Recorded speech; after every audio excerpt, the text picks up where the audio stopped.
Welcome to the deep dive. Today we're jumping into a narrative that really does get under your skin. It's called The Whispering Guest, a Midnight Murmur. Mm-hmm. And it's fascinating how it works, isn't it? It's not just a scary story. No, exactly. It challenges how we see things, how we explain the unexplained. It kind of methodically pulls apart one woman's skepticism, detail by unsettling detail. And that woman is Zahra. Right, Zahra. She's presented as very pragmatic, focused purely on property value. Inherits her grandmother's place. Yeah, this abandoned ancestral home. And it's not just any house, it's right on the edge of this forest. The kind of forest nobody goes into after dark. Definitely not. The villagers only whisper about it, and apparently never after the sun goes down. But Zahra, being pragmatic. Oh, she dismisses it all. Quaint local superstition, right? Not worried at all. And that's where the story really sets its hook, I think. Her solid pragmatism against this, thick atmosphere of dread surrounding the place. It's a classic setup, yeah, but the execution? It elevates it. Because the weirdness becomes so personal to her, it starts chipping away at her reality almost immediately. Not with a big jump scare, but subtly. Yeah, that first night is key. The house is just silent, unnaturally so. No phone signal, no neighbors nearby. Just the old house sounds, creaks and groans, and this feeling, this constant feeling she's being watched. That's me rattling. And then it hits precisely 2:13 a.m. She wakes up to a whisper. You're not alone. Chillin'. And then there's this other detail. It's small, but so freaky. Her glass of water on the bedside table. The one she hadn't touched? Exactly. It's empty. Just Bam. Gone. What do you think the purpose of that is so specific? Well, it's that precision, that subtlety. It's not just a ghostly whisper. It's a physical change in her immediate space that cannot be easily explained. Violates logic. Completely. Yeah. It cracks her worldview. It's not just spooky, it's wrong.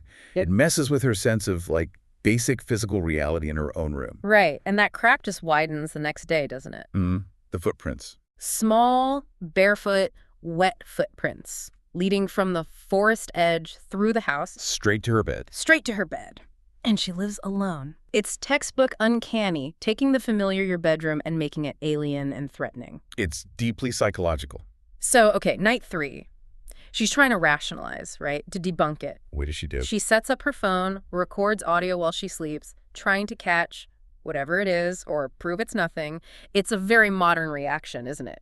Using tech for proof. It absolutely is. It's her reaching for control, for logic, trying to force this thing into a neat box of evidence. But what happens when the tech confirms the horror instead of debunking it? That's the pivot, isn't it? The tool of rationality becomes the proof of the irrational. Because she listens back the next morning. Hours of silence, maybe she feels relieved for a bit. Until 2:13 a.m. Again, exactly the same time. And the recording. Clear as anything, a breath, right next to her ear on the recording. Oh, wow. Followed by that whisper again, but different this time. What did it say? You're in my bed. Okay, that's intensely personal. It's not just a presence. It's claiming her space. It's terrifyingly intimate, captured on her phone. And if you tie it all together, the empty glass, the footprints to her bed, the recorded breath right by her ear, that possessive whisper. Yeah.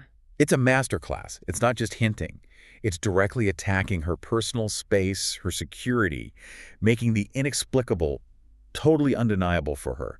It dismantles her logical world from the inside out. And it worked. She was gone that night, didn't pack, just left, never went back. Can't blame her.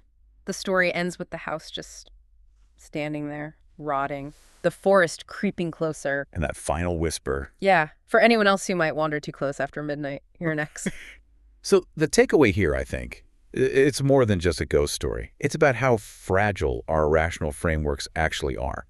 How quickly they can fall apart when something happens that completely defies logic and, maybe more importantly, invades our deepest sense of safety, our home. Yeah, that supposed safe space. It really highlights the thin line between the known and, the terrifying unknown. Absolutely. Which makes you think, doesn't it, about Zahra, going from total pragmatist to just fleeing. What does that show us about, our own need for control? That deep-seated need. Yeah, and the comfort we find in rituals, even small symbolic ones, like locking the door at night. We know, logically, it might not stop everything, but we do it anyway, just to feel a little bit better. A little more in control when faced with things we can't explain.